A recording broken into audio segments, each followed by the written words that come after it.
പനിനീർ പുഴയും നീയും പാടിയ പല്ലവി ഒന്നല്ലേ.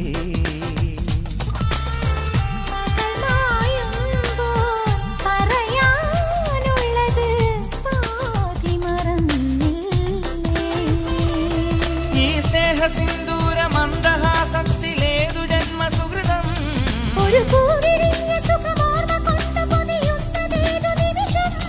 പുഴവയ്ക്കായി ഇന്നു വന്നില്ലേ,